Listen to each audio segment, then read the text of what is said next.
दोस्तों, वर्षा ऋतु का मौसम चल रहा है और अभी अभी हमने पर्यावरण दिवस भी मनाया है और हमने और आपने प्रकृति की गोद में धरती में एक वृक्ष का रोपण किया। वृक्षारोपण के इस कार्य से ही क्या हमारा पर्यावरण दिवस सुरक्षित रखने का संकल्प पूर्ण होता है? नहीं। कहीं न कहीं हमारे वातावरण में, हमारे जीवन व्यवहार में हम ऐसी कुछ क्रियाएं जो कर रहे हैं जिससे हम धरती माँ को बहुत नुकसान पहुंचा रहे हैं और आज इसी का दुष्परिणाम है यह कोरोना महामारी जो हम भुगत रहे हैं। और हमारे जीवन व्यवहार में ऐसे बहुत सी क्रियाएं हैं जिससे हम बदलकर अपने धरती माँ को, अपने प्रकृति को रक्षित कर सकते हैं।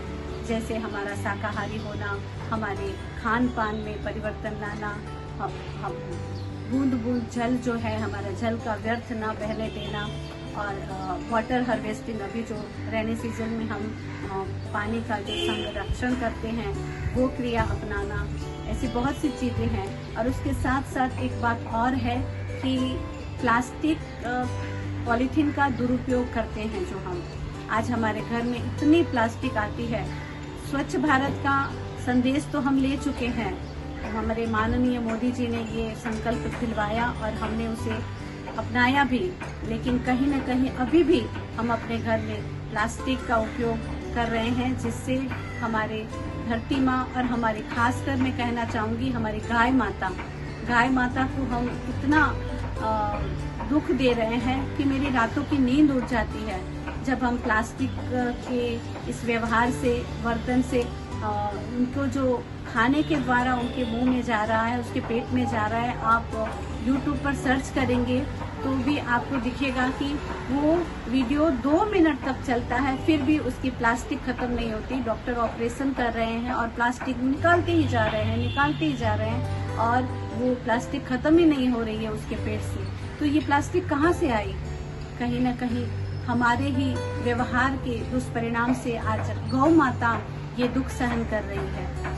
तो मैं आशा करूंगी कि हम प्लास्टिक का उपयोग तो करें, लेकिन किस तरह से? हमारे जीवन व्यवहार में जो हम प्लास्टिक का उपयोग करते हैं, उस प्लास्टिक को, पैकेट को हम यूं काटें तो यह काटने से इसको 2 भागों में न करें, एक ही भाग में काट के फिर हम इसको उपयोग में लें और फिर ऐसी पॉलीथीन बैग में ही डालकर सारा सब कुछ प्लास्टिक दिन भर का, और फिर इसे यूं डबल गांठ मार के हम डस्टबिन में डालें।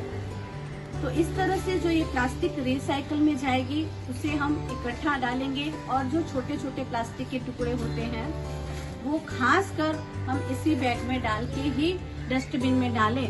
तो ये भी पर्यावरण की सुरक्षा में एक बहुत बड़ा, धरती माता को भी उपयोग में आएगा, जिससे आज ड्रेन सब गटर भर जाती हैं और हमारी गाय माता के पेट में जाता है। तो ये सारे जो दुष्परिणाम हमको मिल रहे हैं उसमें कहीं न कहीं हम सहयोग कर पाएंगे और हमारी प्रकृति को सुंदर बनाने का एक छोटा सा सहयोग हमारी तरफ से होगा, ऐसी मैं आशा करती हूँ। आइए दोस्तों, इन्हीं छोटी छोटी जागरूकता, अवेयरनेस से हम अपने जीवन में प्रकृति को सहयोग करें, धरती माँ को सुंदर बनाने में, संरक्षित बनाने में, संवर्धक बनाने में अपना सहयोग दें। और पेड़ ही जीवन है, ऐसी भावना हमारी आने वाली पीढ़ी, भावी पीढ़ी को समझाएं और उनके हाथों वृक्षारोपण कर उनके द्वारा ही ये पेड़ के प्रति प्रेम दिलवाएं और उनके द्वारा